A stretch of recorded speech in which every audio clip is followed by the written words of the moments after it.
22-এর group এর যে পোস্টগুলো আছে না, এই পোস্টগুলোর ডিটেলস ব্রেকআপ নিয়ে আমি নিয়ে আসলাম যে কি কি হতে পারে, যে আমাদের কাট আপগুলো কেমন যেতে পারে।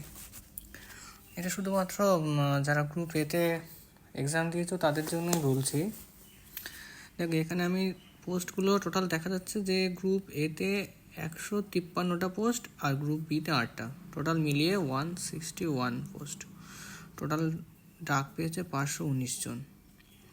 এইবার এর মধ্যে গ্রুপ এতে আনরিজার্ভে ডাক পেয়েছে 84 জন, আর আনরিজার্ভের সিট আছে 84, আর গ্রুপ বিতে আছে 5টা সিট। আর ওবিসি এর ক্ষেত্রে 13টা সিট আছে গ্রুপে, গ্রুপ বি 0, ওবিসি বি 10টা, একটা গ্রুপ বির জন্য, এসসিতে 33 একটা, এসটিতে 8 এক, পিএইচে 5টা। এই 5টা যে সিট এটা কিন্তু মার্জ হয়ে যাবে এই সবার সঙ্গে, বাদ বাকিদের সঙ্গে। এবার গ্রুপ এতে পার্সোনালিটি টেস্টে কল পেয়েছে জেনারেল 244 জন, আর গ্রুপ বিতে জেনারেল পেয়েছে 13 জন, মানে 257 জন।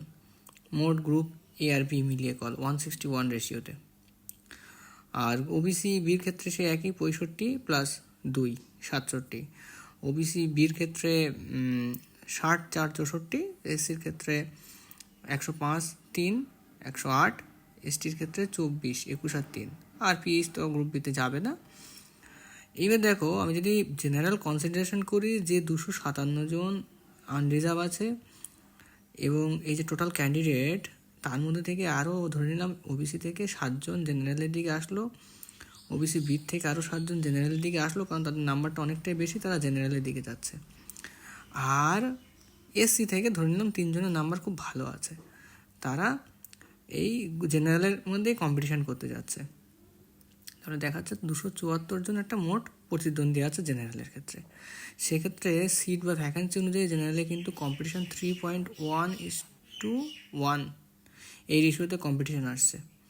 আর ওবিসি বির ক্ষেত্রে যেটা আসছে সেটা হলো কিন্তু 57 জন থেকে যাচ্ছে, সবগুলো বাদ দিও। 5.2:1, এটা কিন্তু আমি রাউন্ড ফিগারে ধরেছি, কম্পিটিশনের রাউন্ড ফিগার 5.2:1। এটা কিন্তু অ্যাপ্রক্সিমেট ধরা, কখনোই কিন্তু এটা ম্যাথমেটিক্যালি অ্যাকুরেট নয়। ওবিসি বির ক্ষেত্রে 60 জন থাকছে, 7 জনকে বাদ দিয়ে, সেক্ষেত্রে কম্পিটিশান 4.6:1। আর এসসির ক্ষেত্রে সবথেকে সুবর্ণ সুযোগ আছে। এবার দেখো, 104 জন আছে, সিট সংখ্যা যথেষ্ট আছে। 104 জন যদি থাকে সেক্ষেত্রে কম্পিটিশান কিন্তু 3.05:1।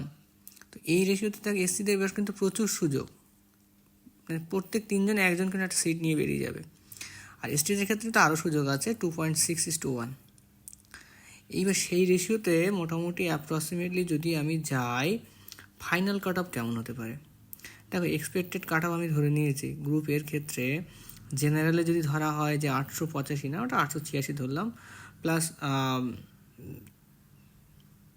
এই যে 150 মার্কস, ঠিক আছে? তো এই যে 150 মার্কস আমি ইন্টারভিউতে ধরেছি। দেখো, ইন্টারভিউতে 150 পাওয়া তো সম্ভব নয়, কিন্তু জেনারেলে একটা কনভেনশন আছে যে ওরা 60%-এর কাছাকাছি নাম্বার হবে, এর থেকে যে ভালো পাবে সে 65% থেকে 67%, যে খারাপ পাবে সে 50% বা 49%। এইরকম জেনারেলদের অ্যাভারেজ মার্কস চায়। তো সেক্ষেত্রে আমি 150 ধরেছি, কারণ যে 886 পাবে সে তো চাকরি পাওয়া তার ক্ষেত্রে অসম্ভব, তার মিনিমাম 920-30 পেতে হবে। তো সেই ক্ষেত্রে মার্কসটা অ্যাডজাস্ট হয়ে যাবে, সেই জন্য 886 প্লাস 150 1034, রাউন্ড ফিগার 1040। ওবিসি এর ক্ষেত্রে সে একই জিনিস, ওবিসি এর ক্ষেত্রে মার্কস, ওবিসিদের মার্কস সাধারণত 49% অ্যাভারেজ মার্কস আসে।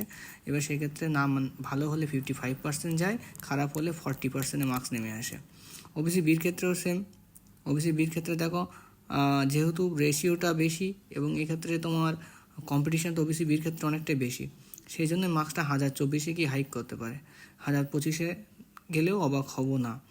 এসসির ক্ষেত্রে 816, 120 ধরে নিয়েছি, 936 940, এটা আমি বেশি ধরেছি, 930ও থাকতে পারে, কারণ এসসিদের ক্ষেত্রে অ্যাভারেজ মার্কস কিন্তু 40% আসে ইন্টারভিউতে।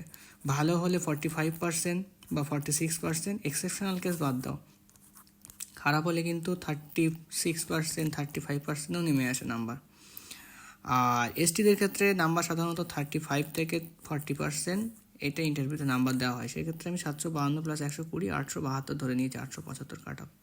গ্রুপ বির ক্ষেত্রে দেখা যাচ্ছে যে জেনারেলের ক্ষেত্রে সাধারণত 1006 প্লাস 130, দেখো ওখানে 1010-20 অনেকেরই আছে, সেক্ষেত্রে তোমার 1136 বা 1140 এরকম যেতে পারে cut off. General OBC A 1140 থাকবে, কারণ ওবিসিতে কোনো সিট নেই। ওবিসি বির ক্ষেত্রে 1140 থাকছে, এসসির ক্ষেত্রে 960 প্লাস 100 1060 এই আশপাশে থাকতে পারে। এসটির ক্ষেত্রে বলতে পারলাম না, কারণ এসটির ক্ষেত্রে কাট অফ অনেকটাই বেশি যাবে। এটা হলো সম্পূর্ণরূপে এই যে ভ্যাকেন্সি প্রকাশ হয়েছে এবং এই রেজাল্ট, তার উপরে এক্সপেক্ট করা কাট অফ কত হতে পারে। এক্ষেত্রে কার কেমন ইন্টারভিউ হয়েছে সেও জানিও, আর যারা ইন্টারভিউ দিতে যাচ্ছ তারা কিন্তু ডিমোটিভেটেড হয়ে না, ইন্টারভিউর মার্কস সবাই ভালো হবে এটাই আশা করি। Thank you.